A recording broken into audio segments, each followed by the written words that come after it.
I want to thank you all for being here. I want to thank the organizers of this. Marcus, thank you, and Carol Ann Brown, Nathan Lane especially, Dr. Poe, Dr. Doherty, many others, and of course the staff that's recording this and handling all the technical aspects. So thank you to everyone who had a part in this.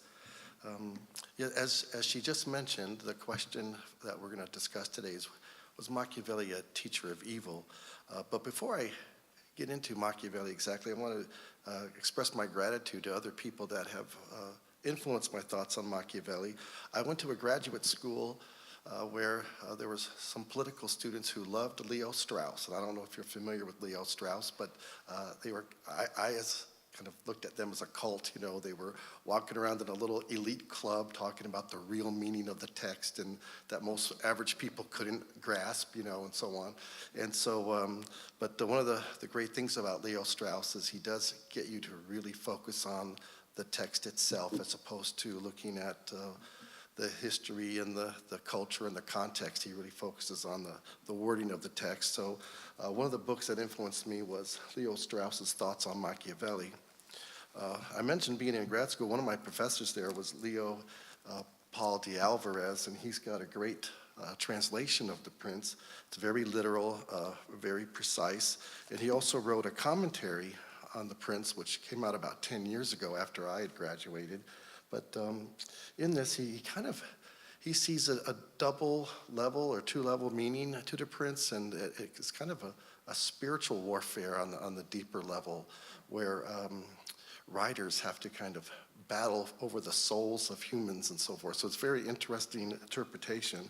Another book that helped me a lot with all the different ways that Machiavelli can be interpreted was John Scott's Machiavelli's The Prince. It's one of those Routledge guidebooks that are always so helpful. And then probably the book that influenced me the most was Erica Benner's Machiavelli's Ethics, and you'll be hearing more from this book later. But I wanted to ask you, when you hear the word Machiavelli or you hear the adjective someone's Machiavellian, what does that mean to you? What comes to mind?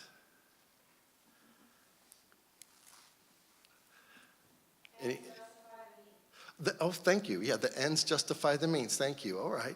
And so, great. That's a good start. We often think of someone as Machiavellian who has these sort of cunning machinations, and they're very clever in their tactics and so forth, and kind of the grand art of manipulation, right? And so, today we'll ask the question: was Machiavelli a teacher of evil? Let's see. So here's some things that he taught, and of course he said these things in his own name, which is unusual.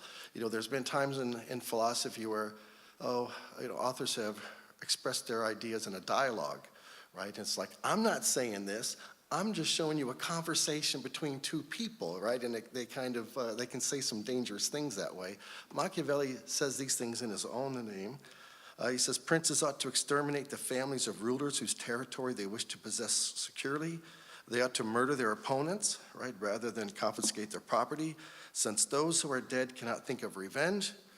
Men forget the murder of their fathers sooner than the loss of their inheritance. So it's okay to kill their parents, just don't take their inheritance. Right? He taught that true liberality consists in being stingy with your own property, being generous with what belongs to others, and not virtue, but the clever use of virtue and vice.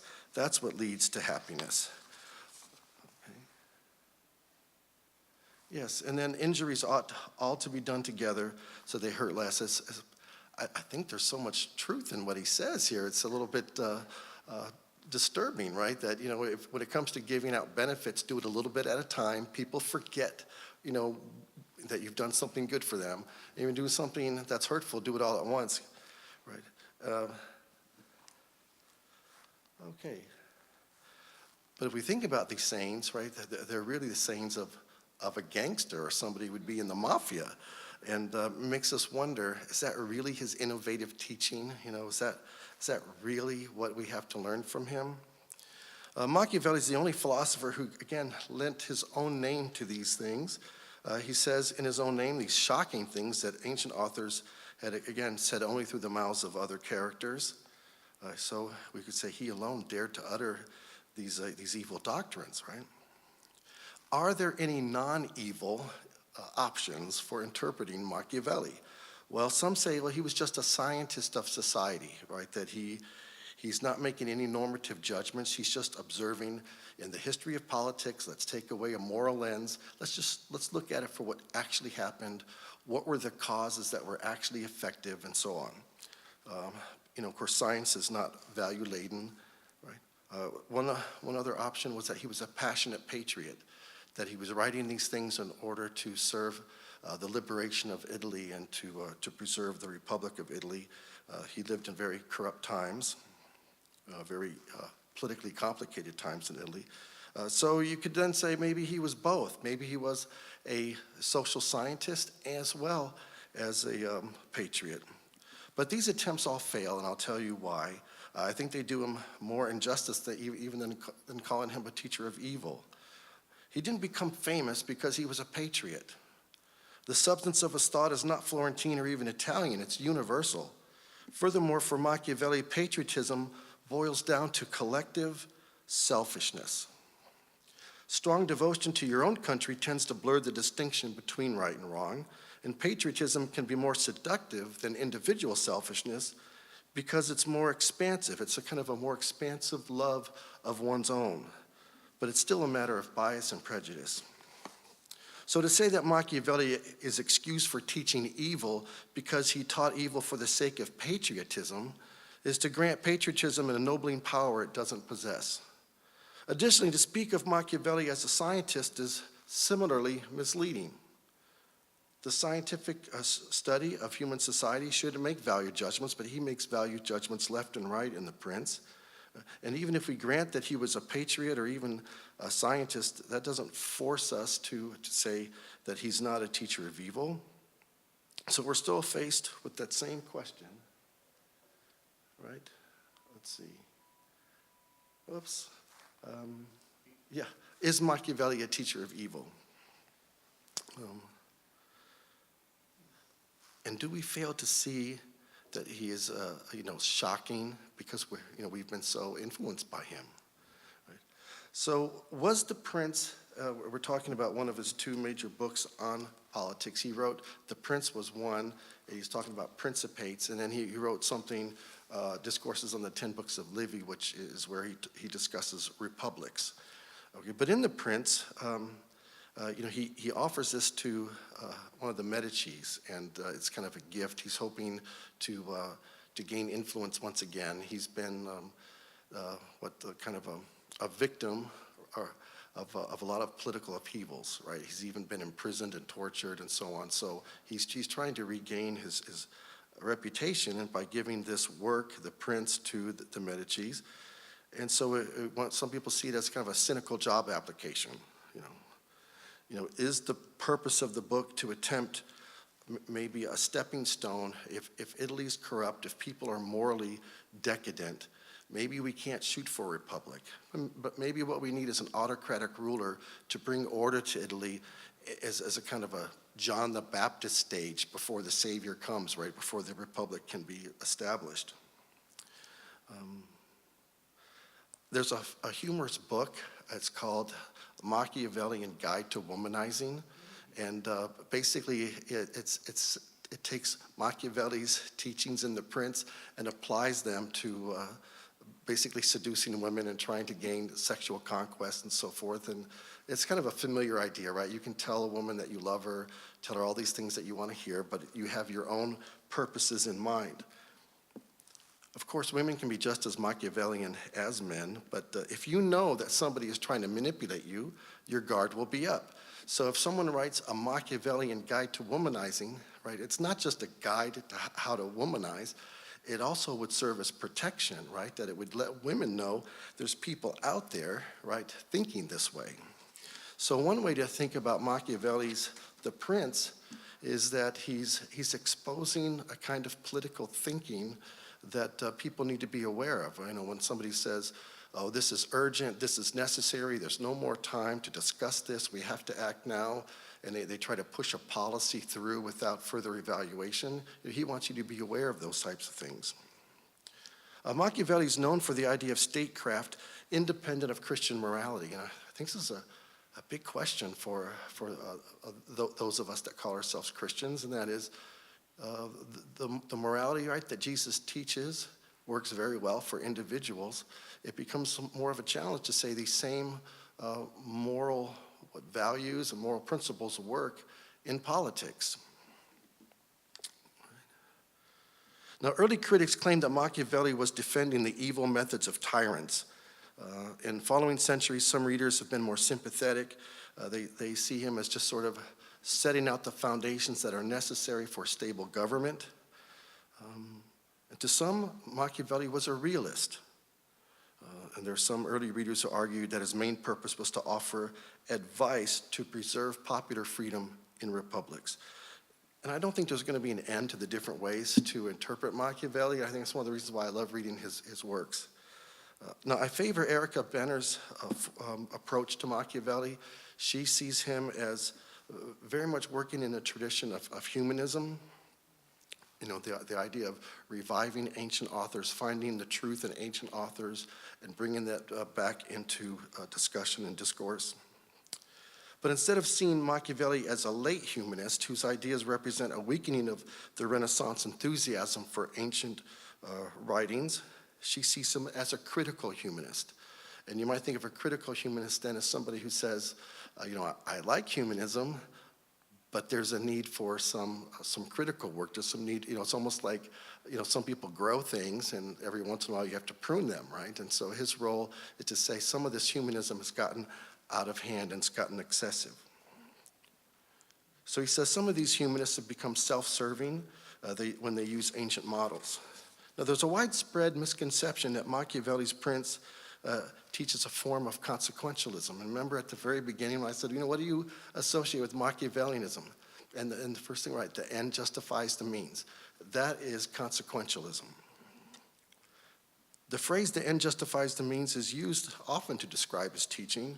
Other ethical theories include results, but according to consequentialism, that's all that matters, right? The goodness of the moral act doesn't lie in the principle upon which you act. It lies in the consequences that follow from the act. Right? So some read Machiavelli as teaching that the goodness or badness of actions should be judged solely on the results they produce. Now, there are differences among those who regard Machiavelli as a consequentialist, especially with regard to the ends of the process. One view is that the end is a state ruled by a particular prince. Another view sees the end as the integrity of a historic territory and the security of its population. A third view sees the end as preservation of a free way of life. So in other words, if we say the end justifies the means, what's the end, right? And there's different theories as to what Machiavelli means by the end that does all this justifying work. So some scholars see Machiavelli as teleological, that he identifies ends that humans must pursue and he judges the actions on how well do they reach those ends. Now, consequentialism is typically contrasted with deontological ethics, duty ethics, right? To say that something is right or wrong, not based on consequences, but on the principle upon which you act. Right? So I think we want to read Machiavelli not as a consequentialist, but as a deontological thinker, which is, I think, a kind of a bold claim to make. A lot of the passages that are used to say, Machiavelli teaches that the ends justify the means, are not read carefully enough. When a passage declares that the ends justify the means or that actions should be judged solely by the results, don't assume that that expresses Machiavelli's own outlook. These passages should be regarded as widespread views that stand in need of reflection. We need to critically examine these conventional views. So judgment about ends, strategic results, those are extremely valuable and they need to be evaluated, but Machiavelli doesn't treat ends or results as the primary basis for assessing the quality of actions. He knows what looks like a good result initially can end up looking very much like the opposite. And it's unreasonable to judge actions solely on their outcomes. First of all, when we're trying to decide what to do, we don't know what the outcomes will be. A wise person doesn't put too much confidence in advice that predicts military victory, for example. You may be responsible for a lot of unhappy outcomes if you share your advisor's confidence. It's a bad practice to judge the utility of war based solely on outcomes. A war could be necessary, but it could also be conducted poorly and therefore judged after the fact as unnecessary. The citizens may approve of an unnecessary war and complain about a necessary one because of the tendency to judge policies by their outcomes. When wars are fought and lost, they are frequently condemned as unnecessary. The war was costly and there was no victory to celebrate. Rather than judge post facto on the basis of the immediate situation, policy should be judged by reasons that are assessed on their own merits before a policy is implemented. Again, we have this tendency to judge things based on outcomes. A victory means it was a good war, right? And people can be easily persuaded that the war was necessary. People are too prone to judge results because they lack the habits of reasoning about actions from a wider standpoint. We talked about Machiavelli's Guide to Womanizing. But here we go with Erica Boehner's book again that I mentioned was so important to me. Oops. According to Erica Boehner, there's a kind of a dialectical method to Machiavelli. So when he says something like the ends justify the means, that's the initial part of the process. That's not the final word. So first Machiavelli starts with an assertion or an opinion that treats certain ends as justifying the means. Then he invites the reader to examine it in the light of examples and reasons, and that's where things get tricky because he'll cite an example, and if you investigate the example, it's exactly the opposite of what he's saying. So he purposely, what would you say, throws things in there that he wants you to investigate, to think for yourself, and to see that he's not, I guess he's not being completely transparent, right? So in justifying the end, right, or say there's some kind of consequence like freedom, you've got to have reflected enough about what process, what means you're going to use, and sometimes those processes get labeled incorrectly. I mean, you could mistake a limited and unstable victory for a true victory, right? And so Machiavelli wants you to think that way and to see how complicated things are. There's a difference between appearance, right, and reality. So Machiavelli is not a consequentialist for another reason. Unjust means corrupt good ends. The means you use to pursue ends always affect end results in fundamental ways. If you wish to occupy a city, you should avoid using means that most people view as unjust. You have to really think about the means so that the good ends are not frustrated by the way they are pursued. Furthermore, who can you trust to foresee the consequences? As I said, if you're a policymaker, no one has a crystal ball to see the future. I would say probably half of what we do is unintended consequences. It's very difficult to predict what will happen. I think we said especially true with violence. We think we're going to respond with violence to something, and we probably aren't aware of how our response will be meted by further violence, and it very quickly can spiral out of control and become excessive. But what counts as an end that justifies the means? And who knows that? Who can say, oh, this particular end does that work? He says there are rare examples in history where audacious men have committed deeds that ordinarily seem to be unjust, but they appear to have great success. But I think he warns us, these are extraordinary men. If you're going to try to imitate them, you're probably going to fail. You might not be as capable as your role model. So you could read the prince by taking Machiavelli's list of conventional vices, such as cruelty, inhumanity, parsimony, or stinginess, and assume that he thinks that whatever conduct goes under those names is excusable if it helps princes save their state. But he distinguishes between the names people use to evaluate actions from the true quality of the actions themselves. In corrupt times, people describe deeds as virtuous when they hide viciousness. In corrupt times, people describe deeds as parsimonious or inhumane, but on closer analysis turn out to be genuine virtues. So virtues and vices can be objectively known, but they're often misidentified. Okay, so So Machiavelli is inverting conventional virtues and vices, but only if you think that by conventional, he means conventional in corrupt times.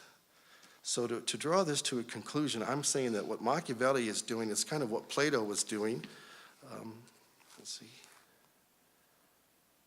Right. He wants you to think for yourself. So was he a teacher of evil? I think he's trying to teach us to see through misleading political appearances. I don't think he's teaching us how to construct them. So instead of teaching lessons to great ones, he was teaching great lessons to the people. And so I'll close with this remark. He's not a teacher of evil. As I said, I'm following Erica Benner more than Leo Strauss here. And so he's not breaking with the ethics of the Greeks or the humanists. I think his core teaching is a concept of human nature. We are a mix of animal drives, the capacity for self-discipline. We're also naturally selfish, but we can exercise reason to limit our selfishness. So he's not teaching that the evil in the world justifies evil tactics in return. I think he's saying the reality of evil means we have to work harder to determine these high standards and have the courage of Socrates to defend them. All right. Well, thank you very much. That concludes my remarks. Are there any questions you might have? I think that's typically what we do is we ask for questions. Okay. All right. Yes. Yeah, so how did it work out for Machiavelli with the Medicis as a presentation of his book? Not well. Not well. Yes. It's kind of interesting because he at first he's considered an enemy of the Medicis, and they put him in prison, they torture him. But while he's there, they also are patrons to one of a book that he wrote. And so now, when the Medicis get kicked out, you think, okay, this is his time to shine. But because of the patronage of that book, they're saying, oh, you're really secretly a friend of the Medicis. And so he lost either way. So he ended up pretty much ignored and neglected and so on. Yeah. So it didn't end well. Yeah. His own book didn't help him, huh? That's right. Yeah, that's right. Mm-hmm. So you made a comment a couple of minutes into it. I'm trying to remember what it was about whether in politics as a Christian it's much easier to. Oh, I know what you're referring to. Yes, and that is, it seems easier to follow Christian morality, Christian ethics on an individual level. When you get into the world of politics, do those same principles work? How do you address that, given, I don't know your background as such, but how do you work through that in practical application when you see the world that you live in and you try to just look at the polarization of inside our country, let alone anybody else? The devil's in the details, and just how do you Yes, that is an excellent question, and I'm not sure if my answer will be good enough for that question, but I do struggle with this idea that politics is an autonomous realm that's somehow separate from Christian morality and ethics. But if you think of something like this university, we kind of have to run on business principles.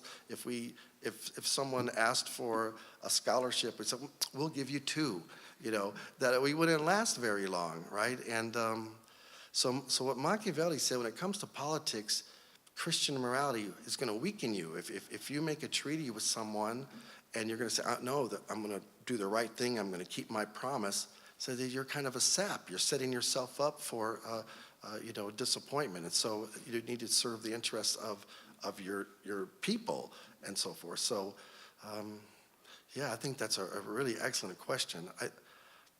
I think, in my view, right, I try to do as much as I can in terms of adapting Christian morals and principles to political thinking. But I think there's a limitation. And, remember, when Christ was talking to people, he was envisioning the end of the world. It was imminent. Pretty soon, the kingdom of God will come in its fullness and its glory. And so I think a lot of the teachings of Christ about, how to live really wasn't for, the world that we're living in today, in the sense that, the end was soon, right?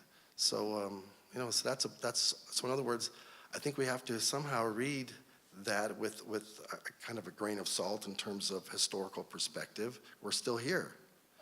Well, we could have to go out and have a beer over that statement. Yeah, okay, that's fine. Have you read a book called Tea with Hezbollah? No. How do you spell that last word? That's Hezbollah, as in the folks over in Lebanon, and called everything. Oh, okay, the Hezbollah, okay. Oh, thank you. No, I haven't. It's based on Decker and Gary Medeiros. It's back in the late 90s. They went over there, and they basically talked with the philosophical movers and shakers in the Arabic world with the drama that was going on, and the point of context was the story of the Bible of the Good Samaritan. What did they think of Jesus' statement about how to love, and who was the neighbor, who was doing the loving, and they just wanted to see response. And in some ways, some of what you're talking about, how do you respond to all of that? It's a very interesting read because it just sort of. No, I'm glad you asked that original question. Very, very good question. Yeah, so I would say if you're not happy with my answer, I probably agree with you. I'm not happy with my answer so much either. Yeah. Mhm. All right. Any other questions? Yes. Given that manipulation plays such a large role in this philosophy, is it unreasonable to question whether we can really trust what he's saying, but that is playing a role in all of us? Oh, yeah. I know once you start getting kind of this paranoia about levels of teaching and so forth, where does it end? And yes, I don't think you would want to read Machiavelli saying, here, in a pious kind of way where I'm just going to trust him to tell me what's good for me, right? I think he wants you to be, just worldly wise, right? So, yeah, good question. All right, I think we're done with questions because we're out of time. Okay, well, thank you. Yes, great, thank you.